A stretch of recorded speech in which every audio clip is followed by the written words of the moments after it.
Je ne crois pas qu'il y ait eu un seul moment dans mon enfance où l'on ne m'ait pas gentiment rappelé que je passais en second. Pas de manière dramatique, aucune réunion de famille où ils me l'ont expliqué noir sur blanc. Juste un lent et silencieux goutte à goutte. Un millier de petites instructions, de regards et de décisions qui murmuraient tous la même vérité.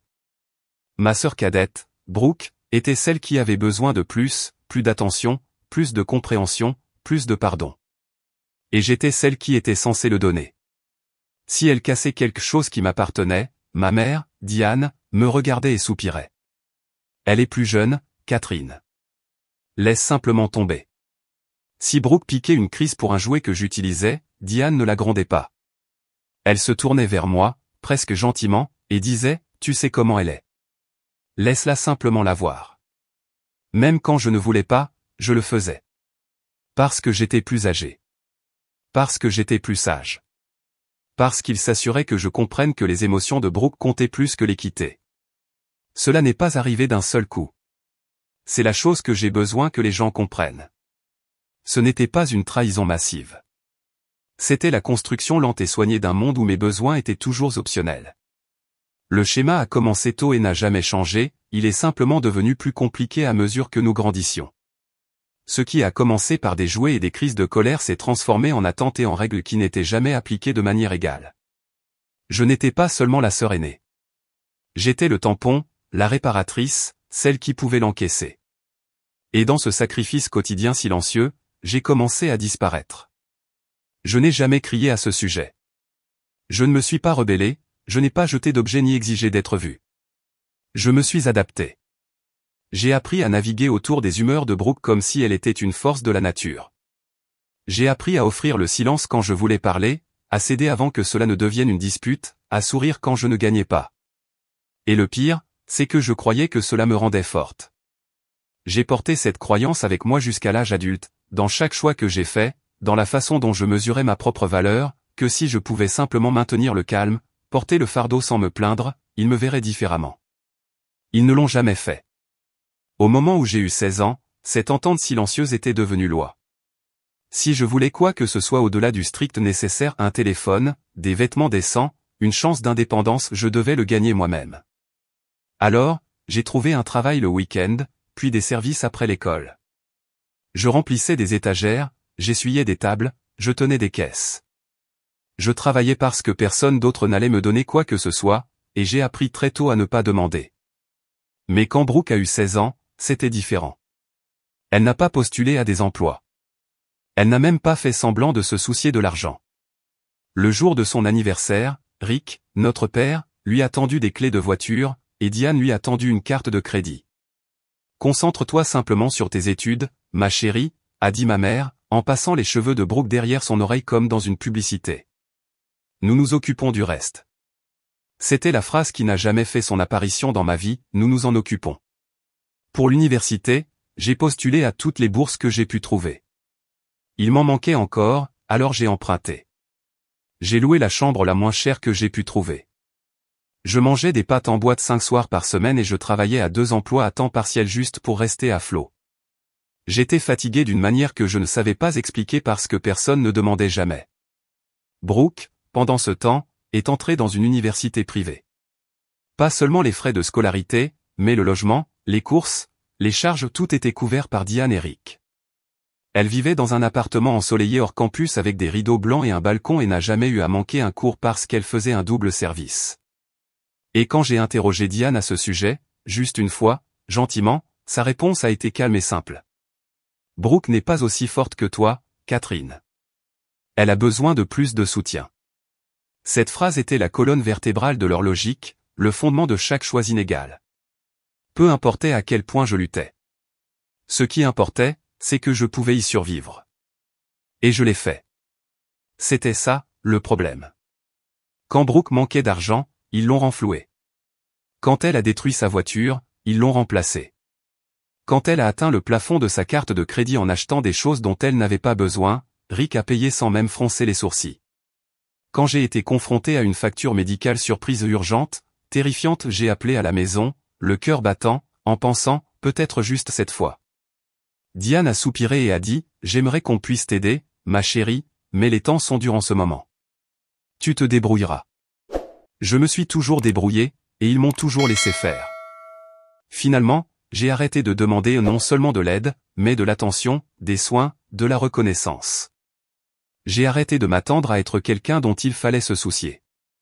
Et d'une certaine manière, cela a rendu les choses plus faciles pour eux. Quand Dan Meyers m'a demandé en mariage, je n'ai pas pleuré. J'ai ri, non pas parce que je ne m'en souciais pas, mais parce que je ne m'étais attendu à ce que quelqu'un me choisisse avec une telle certitude. C'était un moment calme, juste nous deux par un après-midi pluvieux. Et d'une certaine manière, j'avais l'impression d'être enfin vu. Pendant les premières semaines, j'ai vécu dans cette chaleur. Planifier le mariage semblait surréaliste, comme si j'étais entré dans la vie de quelqu'un d'autre, une vie où je pouvais être le centre de quelque chose sans culpabilité. Mais à mesure que la date approchait, quelque chose a changé. Subtil au début. Diane, ma mère, a commencé à soupirer de cette manière bien rodée qui était la sienne. Chaque fois que nous mentionnions le coût du traiteur ou des fleurs, elle penchait la tête, sa voix douce juste un peu trop mesurée. Les mariages sont si chers de nos jours. C'est vraiment dommage, de dépenser autant pour une seule journée. Elle n'essayait pas de m'en dissuader, elle voulait juste que je me sente coupable d'être célébré. Rick, mon père, était plus silencieux, mais non moins précis. Nous avons fait quelques sacrifices ces derniers temps, a-t-il dit un soir, en regardant par-dessus son verre de vin. Les choses ne sont pas aussi faciles qu'avant, mais tu sais, on fait ce qu'on peut. Brooke a eu une année difficile. Je n'ai rien dit. J'ai juste hoché la tête comme je l'avais toujours fait. Mais quelque chose dans ma poitrine s'est resserré. Et Brooke? Brooke ne faisait aucun effort pour cacher ce qu'elle ressentait. Elle levait les yeux au ciel chaque fois que le mariage était évoqué, faisait des commentaires bruyants sur le ridicule des robes de demoiselles d'honneur, et se moquait quand quelqu'un mentionnait une liste de mariage. Elle a même plaisanté en disant que je me comportais comme une princesse quand j'ai pleuré pendant une dégustation de gâteau. Mais ce qui m'a le plus blessé, c'était l'expression sur son visage chaque fois que quelqu'un m'accordait toute son attention, comme si mon bonheur était une menace, comme si ma joie volait un oxygène qu'elle pensait lui appartenir. Dan l'a remarqué en premier. Un soir, alors que j'étais obsédé par le plan de table, il se tenait en face de moi, les bras croisés, en m'observant. Sa voix était calme, mais il y avait une nouvelle pointe d'acier dedans. « Ils vont préparer quelque chose » a-t-il dit. J'ai levé les yeux. « Qui ? » ?»« Tes parents » a-t-il dit simplement. J'ai secoué la tête, j'ai essayé de rire. « Dan, allons. Ils peuvent être égoïstes, c'est sûr, mais c'est notre mariage. Ils ne gâcheraient pas notre mariage. » Il n'a pas répondu tout de suite, il m'a juste regardé, d'un air stable. Puis il a pris sa veste, en a sorti une enveloppe blanche scellée et l'a posée sur la table. « Juste au cas où » a-t-il dit. Je n'ai pas demandé ce qu'il y avait à l'intérieur. Je l'ai juste regardé, et pour la première fois, je me suis demandé si Dan avait raison. Le matin du mariage semblait trop calme, le genre de calme qui vous fait penser que peut-être, juste peut-être, les choses pourraient bien se passer. Le ciel était clair. Le fleuriste est arrivé en avance. Ma robe m'allait comme si elle avait toujours été faite pour moi. Et pour la première fois depuis des années, je me suis permis de croire que j'avais le droit d'avoir quelque chose de beau. Diane m'a accueilli avec un sourire chaleureux et une tasse de thé, comme si nous faisions cela tout le temps. Elle a lissé mes cheveux comme elle le faisait quand j'avais 5 ans. « Tu es ravissante, Catherine » a-t-elle dit. Vraiment. Même Brooke s'est retenue. Elle n'a pas levé les yeux au ciel, n'a pas soupiré. Elle n'a presque rien dit du tout. J'ai pris cela comme un progrès. La cérémonie était douce et pleine, les vœux prononcés dans un souffle retenu, les yeux brillants sous la lumière. L'air était épais de roses, de champagne, et de quelque chose que j'ignorais avoir attendu, une approbation silencieuse. Ma mère a applaudi pendant les discours. Mon père a dansé avec moi. Brooke était assise près de la fenêtre et ne s'est pas plainte quand la musique est devenue forte. C'était tout ce que je n'avais pas su que je voulais. Un moment où je n'étais pas seulement toléré, j'étais vu. Et puis il y a eu la carte. Je l'ai trouvée juste avant de descendre l'allée, glissée dans mon bouquet une petite enveloppe ivoire avec mon nom écrit de la main de Diane. À l'intérieur se trouvait un court message, « Quoi qu'il arrive aujourd'hui, tu es notre fille et tu es aimée. Maman. » C'était vague, simple, mais d'une certaine manière, cela a brisé quelque chose en moi. Pendant un instant, j'ai pensé que peut-être, juste peut-être, elle me voyait. Pas comme l'ombre de Brooke, pas comme la forte qui ne demandait jamais rien, juste moi. Alors, quand la musique a joué et que la salle a tourbillonné de gens que j'aimais, je me suis laissé tomber dans l'illusion. J'ai souri si fort que mes joues me faisaient mal. J'ai dansé jusqu'à ce que mes pieds me lancent. J'ai tenu la main de Dan comme une bouée de sauvetage. Je me suis dit que j'avais eu tort de m'inquiéter. Ils avaient changé. Ils devaient avoir changé, car sûrement personne ne ferait semblant si parfaitement juste pour tout démolir. C'est arrivé juste après la première danse. L'orchestre avait pris une courte pause. La salle s'était calmée en conversation et en doux tintements de verre. J'étais encore chaude de la musique, un peu essoufflée, les joues rouges d'avoir tourné avec Dan sous les lumières. C'est à ce moment-là que Diane a touché mon bras. Elle souriait trop vivement, le genre de sourire qui signifiait qu'elle était sur le point de dire quelque chose qu'elle savait que je n'aimerais pas mais qu'elle pensait que je pourrais accepter quand même. « Viens avec moi un moment », a-t-elle dit, la voix douce, les mains légères. Je l'ai suivie dans un coin près du bar, loin des invités, où les bougies vacillaient bas. Elle a pris mes mains dans les siennes et les a serrées comme si elle avait quelque chose de beau à partager. « Tu es radieuse », a-t-elle dit, presque dans un murmure. « C'est une soirée charmante. » J'ai attendu. La pause n'était pas désinvolte, elle était délibérée. Puis elle s'est penchée, sa voix assez basse pour que personne d'autre n'entende. « Nous gardons l'argent de vos cadeaux. Brooke en a plus besoin que vous. » Pendant un instant, je ne pouvais plus parler. J'ai cru que j'avais mal compris, qu'elle avait dit tout autre chose, quelque chose d'inoffensif. Mais la façon dont elle continuait à sourire, comme si elle venait de me donner une bénédiction, m'a dit que je l'avais entendu parfaitement. « Pardon », ai-je finalement demandé.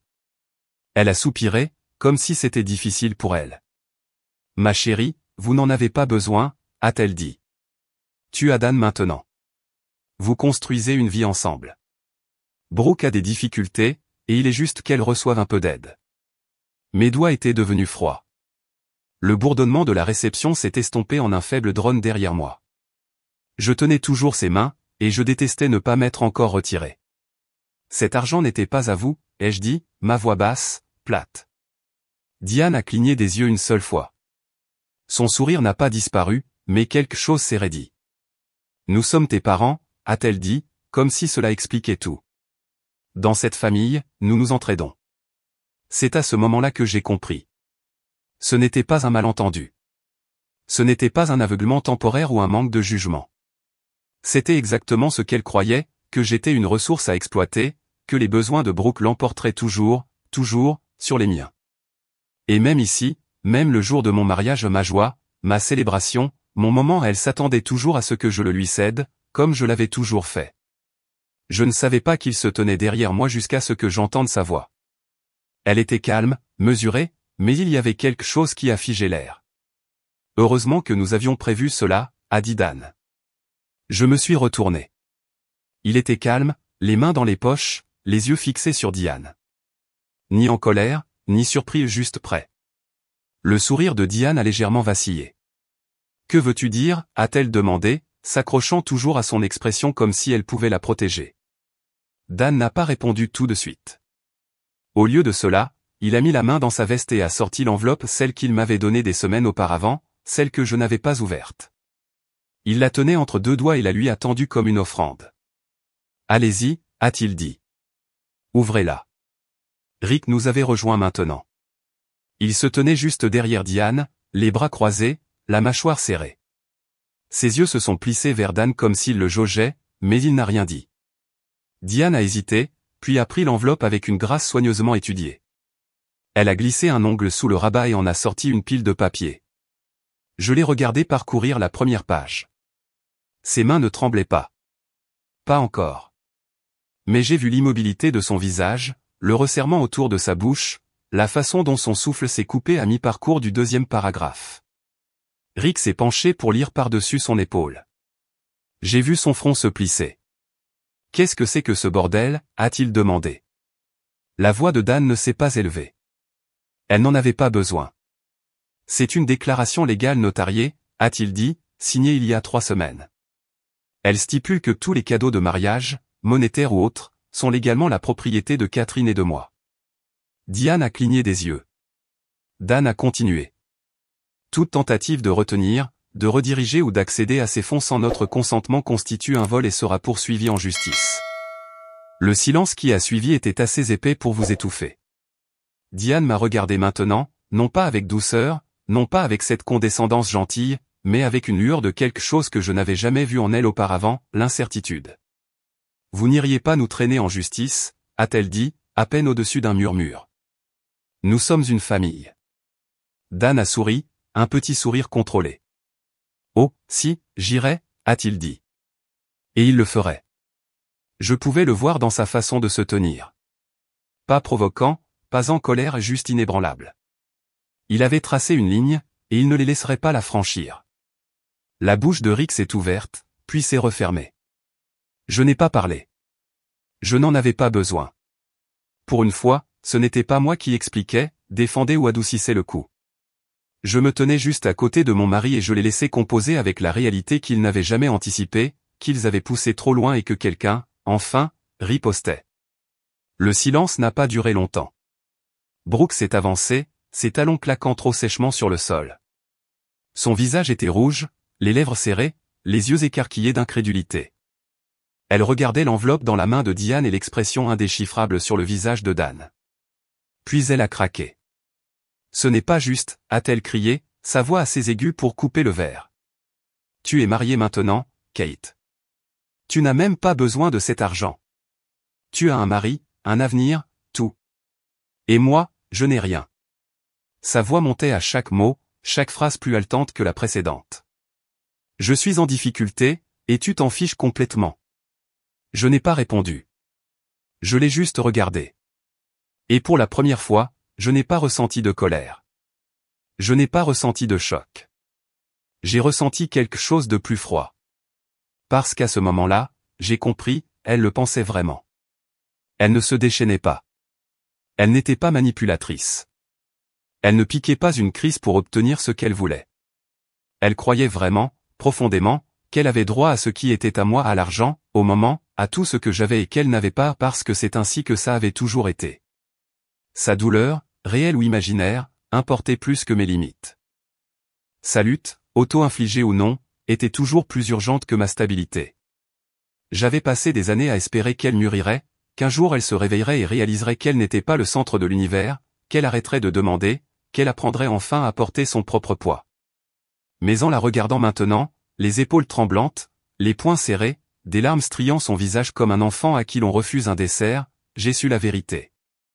Elle n'allait jamais changer, et j'en avais fini d'attendre qu'elle le fasse.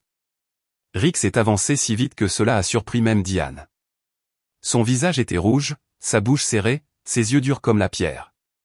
Pendant un instant, on aurait dit qu'il allait exploser, non seulement de colère, mais de quelque chose de plus profond, de blessé. Je n'ai jamais eu aussi honte de toi, cracha-t-il. De toute ma vie. Je n'ai pas bougé. Je n'ai pas tressailli, je ne me suis pas effondré, je n'ai pas détourné le regard. J'ai rencontré ses yeux, stables, calmes comme je n'avais jamais osé le faire auparavant et j'ai laissé ces mots flotter dans l'air comme une fumée qui ne m'étouffait plus. La honte qu'il essayait de me transmettre ne me convenait plus. Je ne l'ai pas dit à voix haute, mais le silence entre nous en disait assez, tu n'as pas le droit d'avoir honte de la fille que tu n'as jamais protégée. Dan a fait un pas de plus, sa voix basse mais tranchante, comme une lame qui n'a pas besoin d'être levée pour faire couler le sang. Si vous essayez de nous prendre un seul centime, a-t-il dit, nous vous verrons au tribunal. Il n'y avait aucune chaleur dans sa voix, aucune colère, juste de la certitude. Et c'est ce qui a fait mouche. Les lèvres de Diane se sont entr'ouvertes comme si elle allait dire quelque chose, mais aucun mot n'est venu. Brooke a laissé échapper un sanglot frustré derrière elle, mais personne ne s'est tourné vers elle maintenant. Même Rick n'a rien dit de plus, car pour la première fois, ils ont compris que les calculs avaient changé. Il n'y aurait pas de supplication, pas de compromis, pas de jeu sur la culpabilité ou l'histoire ou les 1000 manières silencieuses dont il m'avait entraîné à plier. Il n'y avait que ceci, une fille qui n'avait pas besoin de leur approbation, un mari qui se tiendrait à ses côtés, et une ligne qu'il ne franchirait plus. Nous nous sommes éloignés sans un mot. La musique derrière nous avait repris des cordes et des rires doux essayant de combler l'espace qui s'était largement fissuré. Mais pour moi, la salle semblait silencieuse, comme si l'air lui-même savait que quelque chose avait changé. La main de Dan était chaude dans la mienne, stable, certaine. Ma colonne vertébrale s'est allongée à chaque pas. Je n'ai pas jeté un regard en arrière.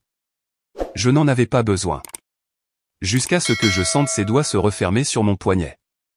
La prise était trop familière à serrer mes tremblantes. Catherine. La voix de ma mère était faible, à peine plus qu'un souffle. Je me suis retourné. Elle semblait méconnaissable. Ses yeux étaient grands ouverts, son sang-froid disparu. La grâce étudiée qu'elle avait portée comme une seconde peau pendant des décennies s'était envolée. Ce qui restait était une femme qui s'effondrait. « Tu ne le penses pas vraiment ?» a-t-elle murmuré.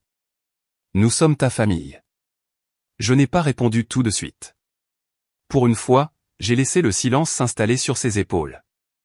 Je l'ai laissé s'y asseoir, avec le poids de ses mots, le vide derrière eux. Je l'ai laissé ressentir la vérité qu'elle n'avait jamais voulu voir. Puis j'ai parlé, ni fort, ni cruellement, juste d'une voix stable.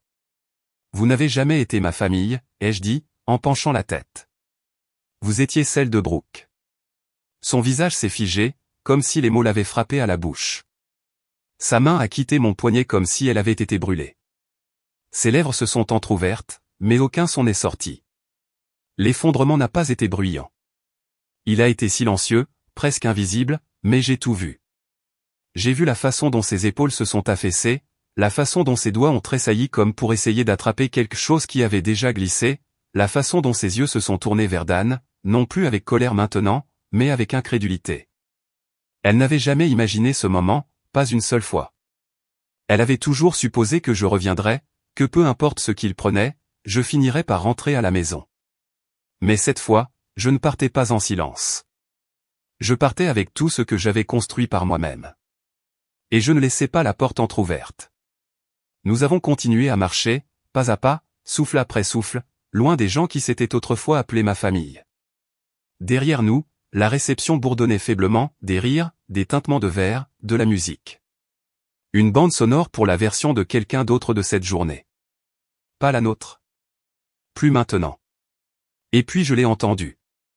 Le bruit de pas précipités. Le murmure aigu d'une voix essoufflée.